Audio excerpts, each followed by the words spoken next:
গ্যাসের চুলায় মাটির হাঁড়িতে খুব সহজেই রান্না করে ফেললাম বউয়া ভাত। আর এই রেসিপিটা আমার ভীষণ পছন্দের। সাথে ছিল আলুর ঝুরি ভাজা আর 2 পদের ভর্তা। এতটাই টেস্টি ছিল, গরমের সকালে এরকম একটা প্লেটার হলে পরিবারের সকলেই ভীষণ খুশি হয়ে যায়। গ্যাসের চুলাতে মাটির হাঁড়িতে রান্নাটা বিষয়টা বেশ একটা চ্যালেঞ্জিং ব্যাপার ছিল। এটা একদমই নতুন পাতিল আমার কেনা, তো কেনার সময় আমি একটু বলে নিয়েছিলাম যে আমি গ্যাসের চুলাতে রান্না করব, আর একটু মোটা পাতিল দেখে নেবেন, তাহলেই ফেটে যাওয়ার আর কোনো চান্স নেই। এখানে আমি গুনে গুনে 1.5 পট পরিমাণ খুদের চাল নিয়ে নিলাম। এটা সিদ্ধ চাল নিয়েছি। এবার খুব ভালোভাবে কচলিয়ে এরকম সাদা পানি বের করে নিলাম। এই পানিতে কিছুক্ষণ আমি ভিজিয়ে রাখবো, প্রায় 10 মিনিটের মতো। এবার চুলায় পাতিলটা বসিয়ে দিলাম। আমি মিডিয়াম হিটে জালটা রেখেছি।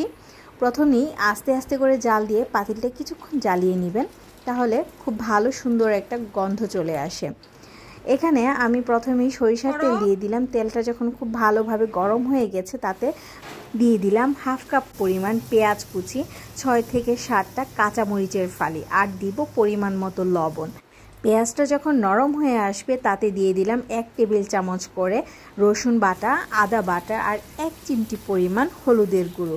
ব্যাস, আর কোনো মশলা লাগবে না। এখন খুব ভালোভাবে মশলাটাকে আমি ততক্ষণ পর্যন্ত ভাজবো যতক্ষণ না সুন্দর একটা স্মেল চলে আসে। তারপর দিয়ে দিব পানি ঝরিয়ে রাখা খুদের চালগুলো। একটু পানি ঝরিয়ে নেবেন, তাহলে খুব সুন্দর ঝরঝরে হবে। এখানে মশলাটার সাথে খুব ভালোভাবে খুদের চালগুলো আমি মিশিয়ে নিচ্ছি, এবং এটাকে আমি ভাজতে থাকবো প্রায় 10 মিনিটের মতো। যেন পোলাওর চাল আমরা যেভাবে ভাজি ঠিক সেরকম করে ভাজবেন, তাহলে খুব সুন্দর একটা স্মেল আসবে ভাজার। আর ঠিক যখন এরকম ঝরঝরে হয়ে যাবে, তখন আমি দিয়ে দিব গরম পানি। এখানে আমি 3 কাপ পরিমাণ গরম পানি ব্যবহার করেছি, যেহেতু আমি চাল 1.5 পট নিয়েছিলাম, সেই অনুপাতে ডাবল পরিমাণ পানি দিতে হবে। দেয়া হয়ে গেলে এখানে আমি ঢাকনা দিয়ে ঢেকে এটাকে রান্না করে নিব প্রায় 7 থেকে 8 মিনিট। কিছুক্ষণ পর ঢাকনাটা খুলে আবার একটু নেড়ে চেড়ে দেখে নিতে হবে যে কতখানি কি হলো। তারপর আবারও আমি ঢাকনা দিয়ে ঢেকে দিব। ঢেকে এটাকে ততক্ষণ পর্যন্ত রান্না করব যতক্ষণ না পুরোপুরি সিদ্ধ হয়ে যায়।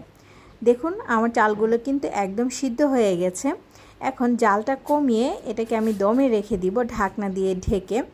এরকম খুব ভালোভাবে একটু চেপে চেপে দিতে হবে। এই পর্যায়ে দিয়ে দিব কয়েকটা আস্ত মরিচ। এটা চাইলে আপনারা স্কিপও করতে পারেন। দিয়ে আবারও আমি ঢাকনা দিয়ে ঢেকে দিলাম। অবশিষ্ট যে পানিটা আছে সেটাও কিন্তু এখন শুকিয়ে গেছে, একদম ঝরঝরে হয়ে গেছে, এবং আমার বউয়া ভাতটা একদম রেডি খাওয়ার জন্য। এর ফাঁকে কিন্তু আমি আলুর ঝুরি ভাজাটা করে নিয়েছিলাম, আর সাথে ছিল 2 ধরনের ভর্তা। এখানে আমি ডাল ভর্তা দিয়েছি আর শুটকির ভর্তা। এখন প্লেটে আপনি আপনার মন মতো পরিবেশন করতে পারেন। বউয়া ভাতের সাথে বিভিন্ন ধরনের প্ল্যাটার সাজিয়ে এখন কিন্তু খুব চড়া দামে অনলাইন পেজগুলোতে সেল করা হয়।